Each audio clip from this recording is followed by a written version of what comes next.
I had a very neuroaffirming experience with my diagnosis. I was very intentional in trying to find a psychologist who was neurodiversity affirming and, really trying to find someone who will not tell me that something was broken or needed to be fixed in myself. Because you don't want to hear from someone that you've been broken your whole life. You just want to hear from someone that you've been misunderstood your whole life.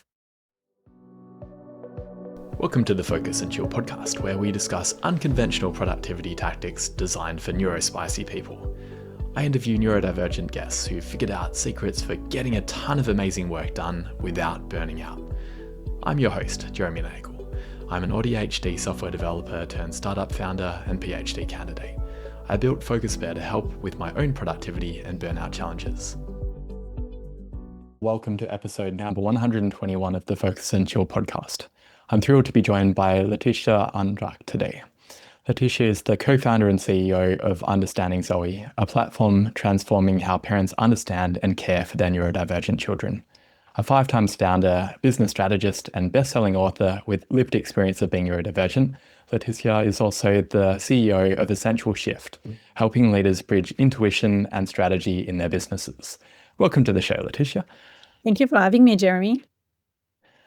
So let's begin with hearing about when you realized that you were not neurotypical, and I believe it involves Zoe. Yes.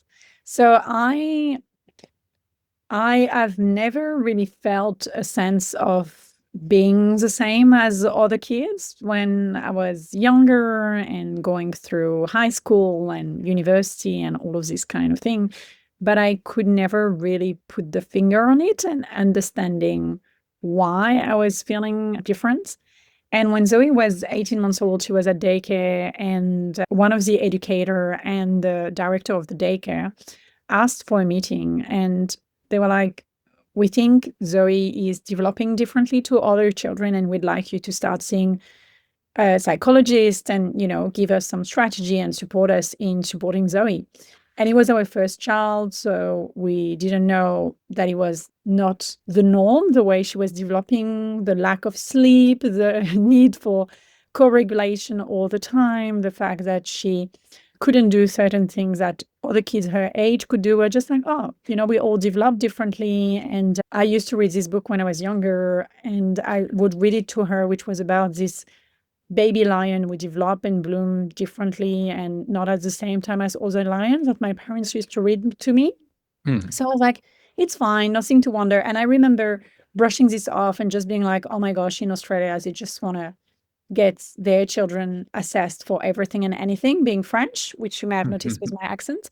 Yeah. And that's when I started having a conversation with my parents. And they were like, when you were a kid, you were assessed with hyperactivity and hypersensitivity, which is called TDAH in French, which is ADHD. And I was like, what? But you never told me.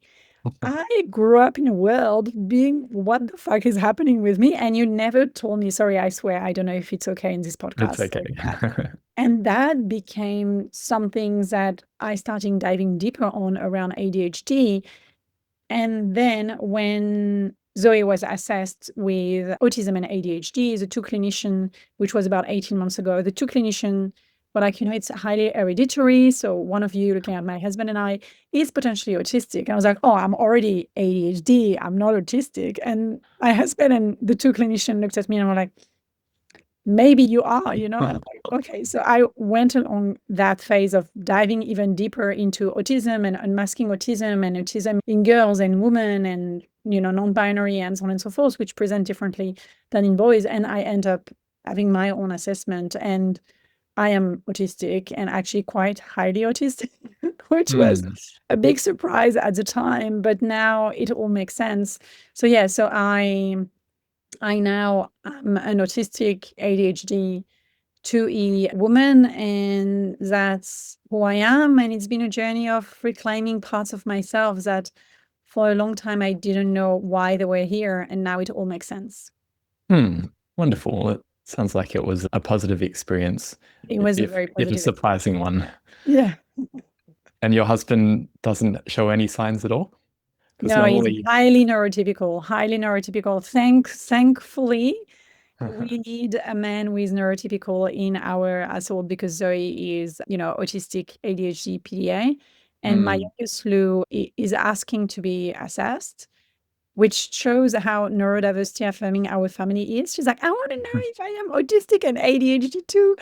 But her teacher really encouraged us also to go through the process. So we may do it next year when she's a bit older. And as we are a very accommodating family, it doesn't present as hard as it was for us with Zoe, and same in her classroom because she's in the same classroom as Zoe, being in a Montessori school. So she benefits from a lot of the accommodation that her sister is getting. So it's not as needed for us to have an assessment, but I understand that she's asking for it, so we are going to provide that for her. We just need to save a bit more money to go through that process because, as you know, right now it's still quite expensive to go through an autism and ADHD assessment in the private.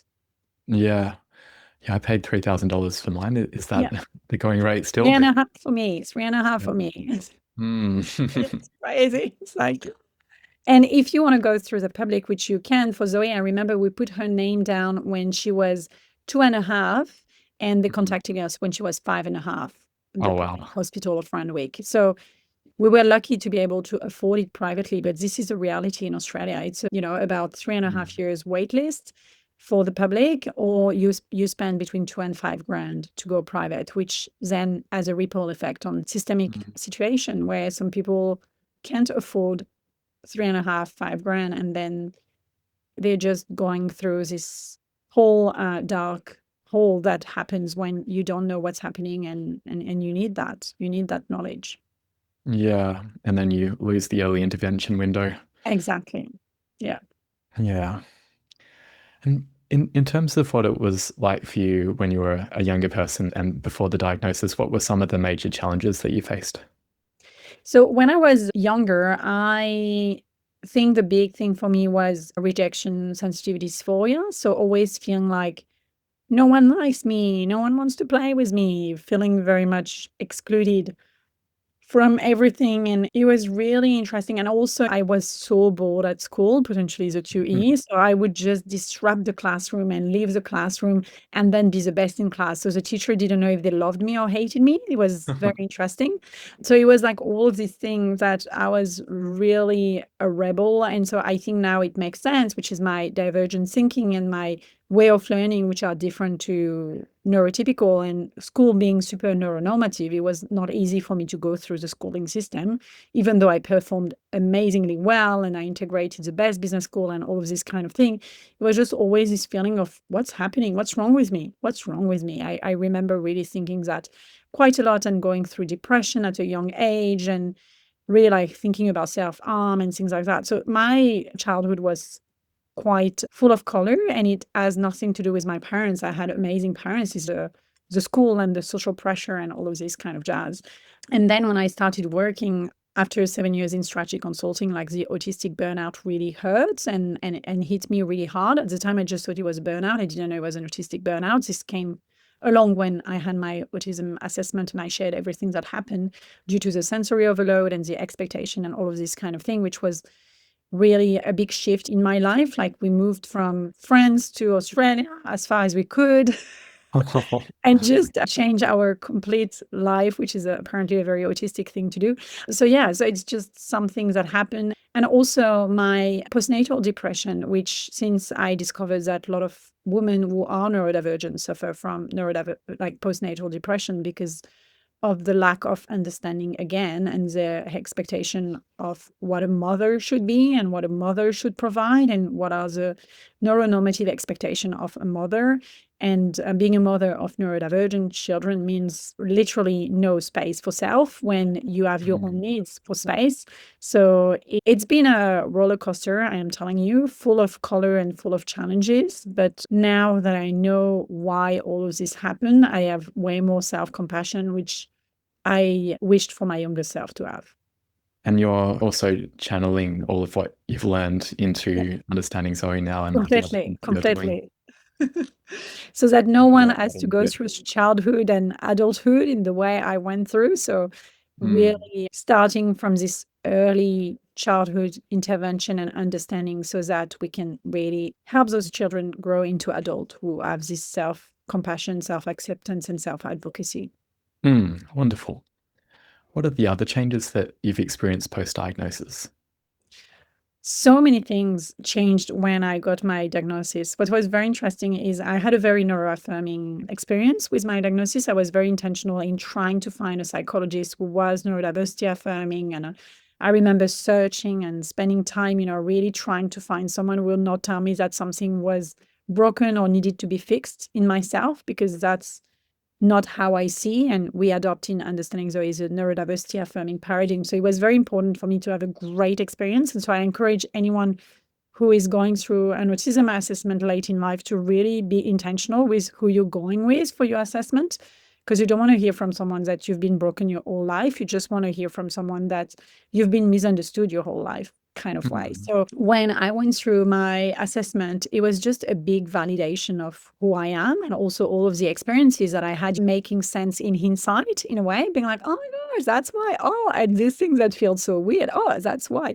So it was a beautiful reclaiming of self, a beautiful permission slip to be myself, and a permission also to advocate for myself, but also for all of those who don't have the privilege that I have. I am a white cisgender woman, educated, even though I come from a family who was not educated. I was the first one going to uni, and thanks to my 2E, I could, really write well and navigate the ecosystem. And today I can be on podcast, I have article published in leading media, I can self-fund research.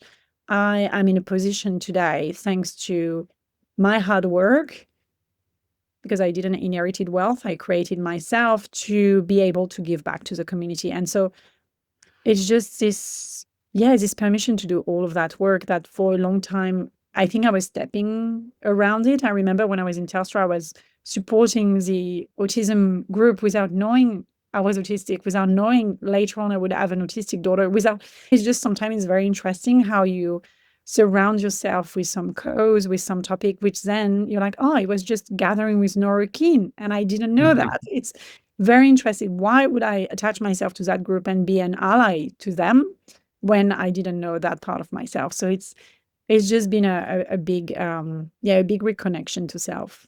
Oh, that's fascinating. When was that you were doing that group at Telstra or allying with it? 2014. All right. So like 11 years ago. Fascinating, right? It's like those kind of things where like, why was I doing this? And even before that, when I was in strategy consulting back in France, I worked for Deloitte, Monitor Deloitte, and I was doing pro bono for Equilibrium, you would translate in English, but Equilibre Social Enterprise. And I was giving my time to an autistic organization at the time. And so that's the kind of thing where you're like, why was I doing this? And I think there were always this thing in my family where we were joking about my dad being autistic. We're like, oh my gosh, he's so autistic. My dad knows all of the plants and the birds and the mushrooms' Latin names. And I'm like, why? It has nothing to do with what he was doing for work. It was just his deep special interest. And so we were joking in our family that he was autistic. And I think maybe that's what planted the seed for me to just go into those aspects. And my dad, since, my daughter and myself have been assessed with autism, he definitely declared now to everyone that he is autistic. Okay. So he's self-identified. He's not officially assessed, but he's self-identified as autistic. And he's like, this is coming from me. I'm like, yeah, I know. And from his dad, who was born in Italy and grew up in an orphanage, but spoke 5 languages and went to one of the best business school in France and things like that. So it's like we had this kind of lineage of we know autism, ADHD are highly hereditary, so between 70 to 80% depending on the research. So we know that for a fact. Yeah. Yeah, it's making me think about there was a writer that I used to follow when I was in my early 20s who is autistic, and I used to love reading her articles and never twigged that there was a reason why. Yeah, there was a reason why. Yeah. Insight is very powerful, right? When you start really making sense of all of those things that didn't make sense at the time. Yeah, 100%. And going back to now, what are some of the challenges that you still face these days? I shared that in Substack, which then got picked up by Smart Company. The fact that as a founder, you're expected to go to all of those events and festival and conferences and networking and all of this kind of thing, which are highly neurotypical designed, not universally designed. And for me, that is really hard. And I really had a moment, it was about a month and a half ago, when I really went down a real like collapse. I couldn't speak for a few days. Not that I had lost my voice, just I had lost the ability to speak because of the overstimulation of this environment, the sound, and the too muchness of it. And I think this is where, when you start unmasking your neurodivergence, whichever it is that you identify as you listen to this podcast, the environment are not always safe for us to unmask. And that's the thing. It's like, it's your decision to unmask, but know that the environment may not be ready for you to unmask. And so I know that as founder or as leaders, there is a lot of neuronormative expectation on us as parents as well. And so I still face, as a parent, a lot of neuronormative expectation as well. You know, you go and pick up your daughter at school and you're supposed to talk to all of those parents. I hate small talks. I hate talking to other parents. And so for me, I'd rather stop my car in front of the pickup thing and get my girls into the car. But the thing is, the pickup thing is only a small, line. So if you don't arrive too early, like, you don't have this ability. So you have to park your car and then go there, and you have to. So thankfully, we have devices and phones. So I'm this rude mom who is on her phone, and just because I don't want to talk to anyone, not that I have an important job to do, it's just. And I'm sorry if there is any moms from the school who are listening to this podcast, but I really, really hate small talk. I really struggle with that. So high expectation of society for us to behave like the 80%, like the norms. And that sometimes really challenges me. And you do have important things to do as well. Yeah, I do. But when I go and multiple pick up my businesses. daughters, I would love to just have this ability to be there and not look at my phone, and no one coming and being like, so what did you do last weekend? And what are you doing this afternoon? And when do you cook? I'm like, I don't want to talk about this. I just don't want to talk to you about this. I just want to be in silence, pick up my daughter, and then have a conversation with them. Or maybe we sit in the car and we listen to music and we don't speak. It's completely okay in our family to decide to not to speak. Why is a preferential mode of communication talking? We can have other mode of communication, sitting together in silence, looking at each other, not necessarily in the eye, but just looking at each other doing something and just holding hands. Like, why do I have to talk to all of those moms? I don't want to. By the end of the day, I'm done with talking. Yeah.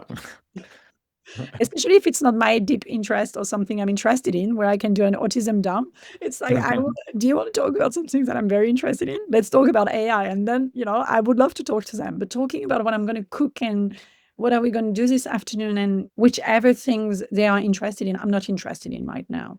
Yep, I hear you. I don't love that type of small talk either. But hopefully, maybe there'll be another parent in the waiting queue that has a similar modus operandi. Yeah. We see each other. We're both on our phone and, being kind of away from the crowd. And the next question was about your strengths, and you've touched on them already in terms of your ability to perform really well academically, and you're a 5-time founder. What are some of the things that come easily to you? A lot of people, when I was in strategy consulting and even before that, when I was in business school and so on, would be quite impressed with how quickly I get something done. And I think this is my hyper-focused brain. It's in a very short period of time, I can get a very complex problem, topic, business model, anything done. And then I'm done. So I just want to rest. So that's where, for me, this ability to get things very quickly done is amazing. But when I was not in the right setup, like in strategy consulting, was like there was this saying in my team, which was like, give it to Letitia, it will be done. Because I would do everything very quickly and it would get done. But then when you never have place to recover, that's when you collapse and you go through burnout. But I can get anything done very quickly if I'm very interested in it. If I'm not interested in it, it will just never get done. And then as I have also, I'm ADHD, so I have also this ability to switch topic, context, and then be passionate about something else. So I just have this superpower of going super deep on a certain topic and then switching to another topic. And that's not tiring me. It's actually giving me lots of energy. And that's why I think I went naturally into the strategy consulting career. And then even when I was in Telstra, I was working in the strategy team, digital transformation, AI, data commercialization, all of this kind of jazz, because I couldn't do the same thing forever. I get bored if I do exactly the same thing forever and ever and ever, which is where I've read more and more research around the ADHD brain, which is actually different to the autistic and ADHD brain. It's kind of having those two part of self, which sometimes are a bit hard to reconcile because the autistic brain wants the same thing, but the ADHD brain wants a change. And then you're like, what do I want today? I don't really know. And even from a minute to another and so on and so forth. So, but I think it's beautiful to have this, this ability. I'm very grateful for my brain, even though sometimes it's challenging due to the society. But when I am with my own family in my safe space where I can completely unmask, I love it. I'm with you. It's similar for me. And I guess that explains why you've got two businesses. Yeah. How do you divide your time between them, or is it quite organic? It's really organic. It's really organic, and depending on what I feel called to focus on at that moment. And a lot of people ask me, so what's the rule? Like, do you spend 80-20? Do you spend 50-50? And actually, it really depends. Like right now, I would say I spend 90% of my time on Understanding Zoe because this is where I am getting the most joy and the most traction and the most momentum and the most, it feels right now, the 10% that I spent in the last week on Essential Shift was amazing as well. Like delivering an AI training to a big scale up was just amazing. But that's the only thing I did for Essential Shift this week. And then maybe next week it will be a bigger week for Essential Shift and a less busy week for Understanding Zoe. So I don't have a rule of do this and that. And I think it was the same thing when I was in strategy consulting. I didn't have just one client, which I know lots of managing consultants out there or principal consultant will say, what? You had mini project, like you were working like a partner when you were not a partner. Yeah, that's true. That's what they did. They just give her everything. She's not drowning yet. So just charge her with all of the project.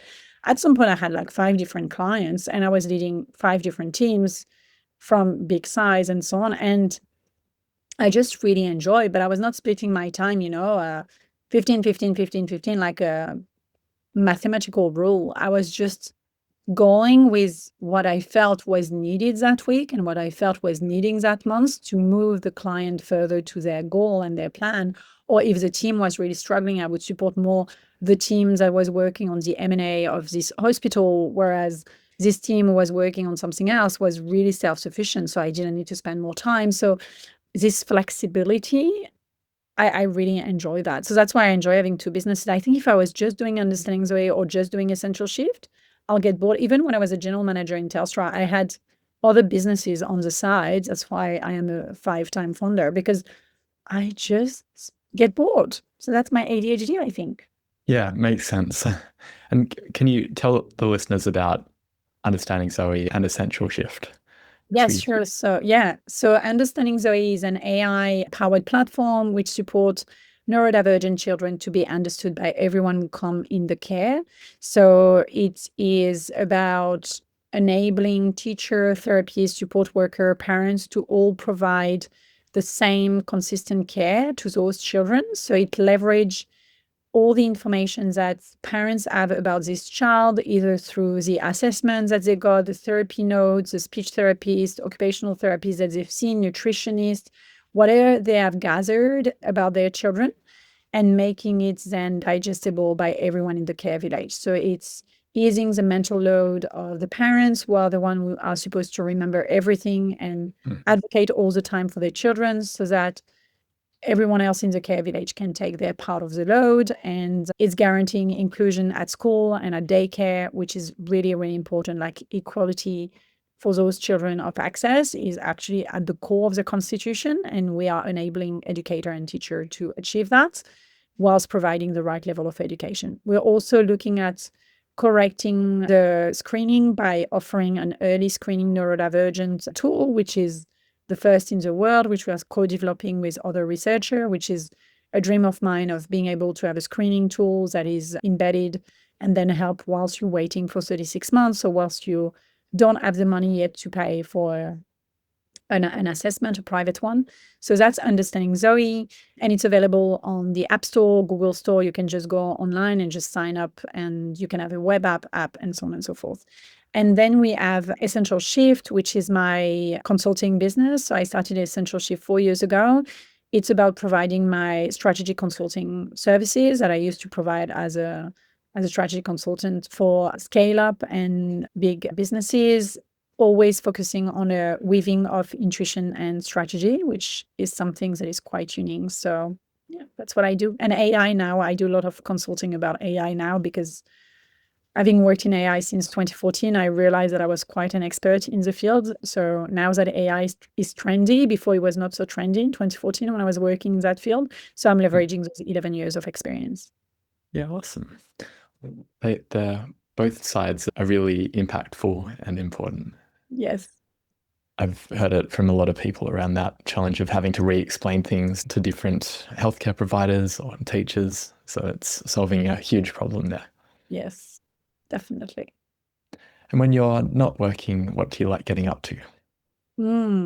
So when I'm not working, I'm actually spending lots of time with the family. Having neurodivergent children means you are their trusted person, and they don't necessarily have access to as many people who are trusting and who they feel safe with. So I spend a lot of time with them. That's one of the things that I do. I don't have as much space as I had before having kids, where I would go and horse ride for hours and just be with horses. And that's my special interest, which I will make space for when the girls are older. It's really accepting the season of life. And right now I am in the season of mothering and being very present for the girls and for my husband. So that's where I spend most of my time. But otherwise, I really love reading. So we actually have a deep ingrained routine ritual with Zoe every Saturday morning while her sister is at drama. We go to the library, we borrow many books, and then we go to our favorite coffee shop. We order exactly the same thing, the same pastry, the same drink, and we sat at the same chair.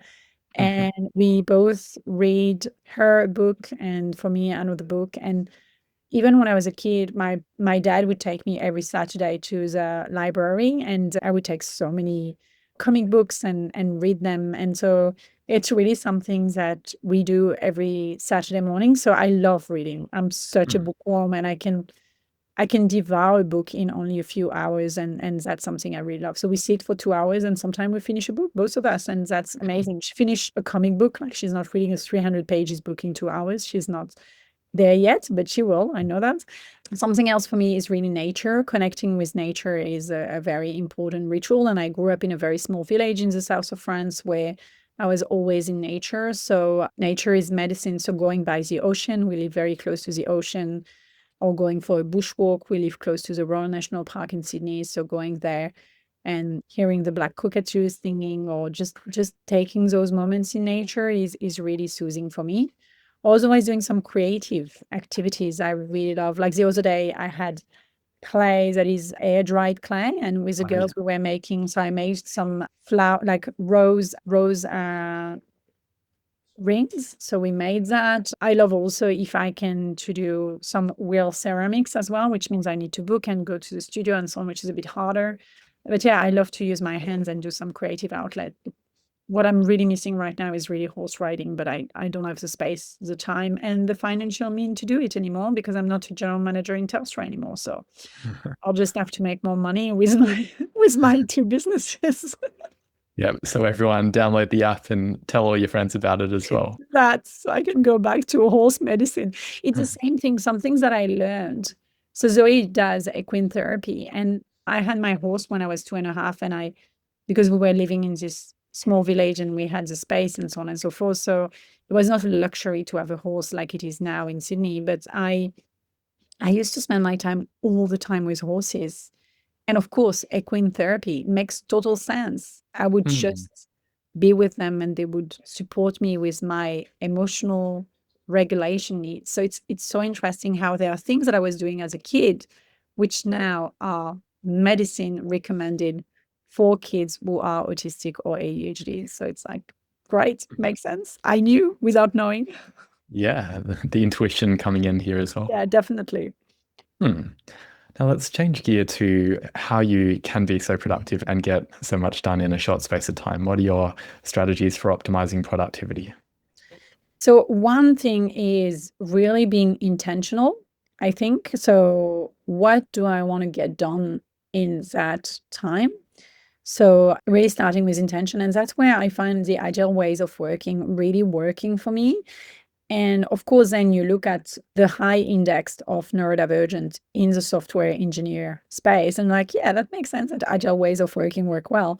It's basically knowing what is the piece of work that you want to achieve and then chunking it down and being flexible with what needs to happen when is really, really working out for me. So then it allows me for those spike of productivity. And by the end of the 2 weeks, the sprint will be delivered, but there is not a pressure for every day to be delivering that part of the thing. It's like what needs to be done in the 2 weeks, and you have 2 weeks span time to then get it done. So I really love the agile ways of working. That works really well for me. Not saying that it will work for every neurodivergent individual, but I've worked with agile ways of working since 2014 as I was managing a big team of software engineer, data scientists, data engineer, and so on in Telstra. So that works really well for me.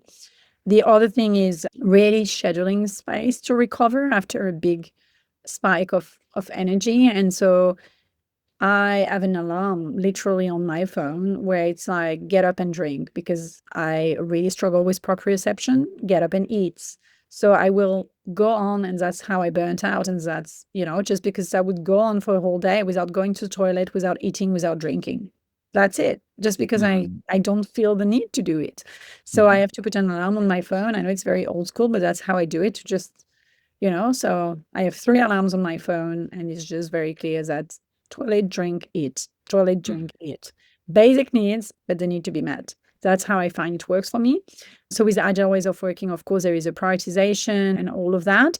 The daily stand-up with the team really works. So we have just a 15 minutes every day at 9 a.m. with a core team of Understanding Zoe and Essential Shift. And it's like, okay, so this is the thing to get done today, and then everyone takes on and go on with the work, and they have the whole day to do it. And then the next day at 9:15 we just reconnect, and which means we don't do a stand down at 5 p.m. because we don't have the expectation of everyone finishing at 5. Some of them may finish at 1 and they want to reconnect at 5 because they work better from 5 to 8. They do what they want to do. We don't care about a 9 to 5 boring structural neuronormative ways of working because we don't all work well from 9 to 5. And I stop working at 3, and then I come back to work at 8 p.m. when the girls are in bed and I want to get something done. So why would I expect that for someone else?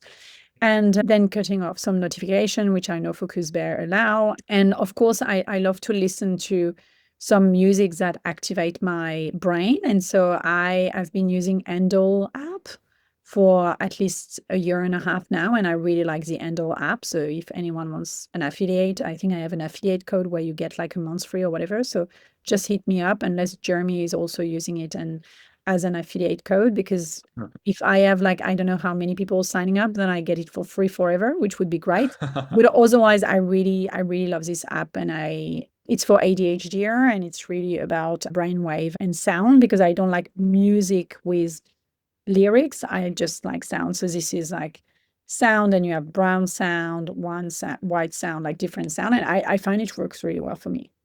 Yeah, wonderful. Now, speaking of space to recover, let's take a quick break because you've Yes. inspired me to do that. The Focus and Chill podcast is brought to you by Focus Bear, a focus enhancement app for ADHDers. Staying on top of tasks is easier than ever with Focus Bear's new To-Dos feature. Record a voice note describing what you need to do, and Focus Bear's AI will turn it into a structured set of subtasks and automatically prioritize it for you. You can also take a photo of a paper to-do list, and the AI will work its magic. I'd love for you to try it.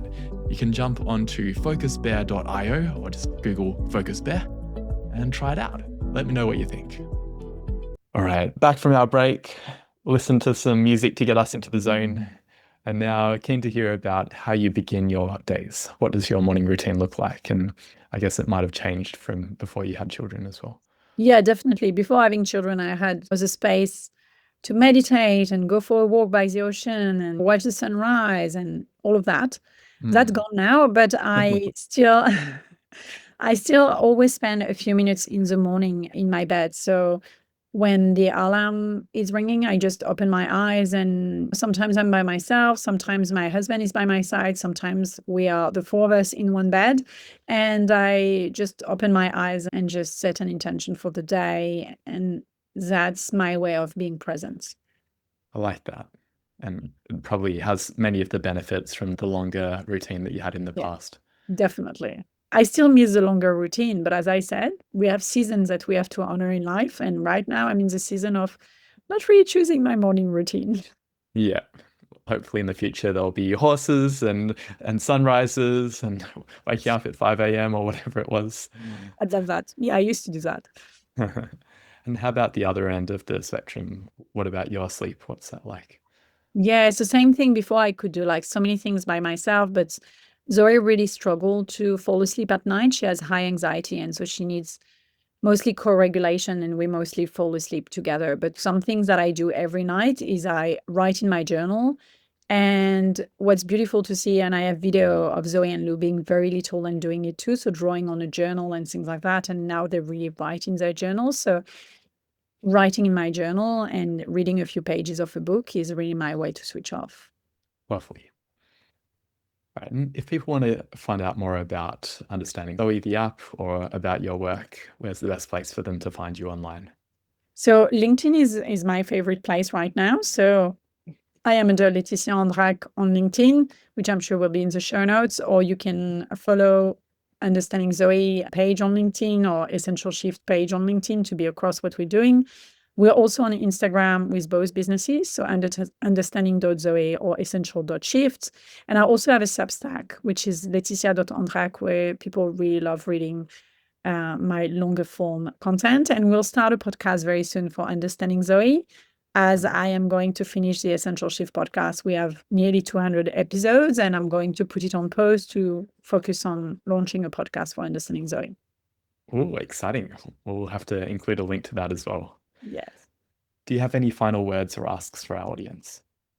Yeah, I think your audience is mostly neurodivergent individuals. So I'd like to tell them that it's not because we have an invisible disability that your needs are not valid, and really inviting you to ask for accommodation. And if you're listening to this and you're an ally, really helping us be heard and seen and understood would be mostly needed. Amazing. And some of the allies might be secretly neurodivergent and about to find out about it as well. Yes, probably, like I was at the time. Yeah. Thanks so much. We'll wrap the show with that.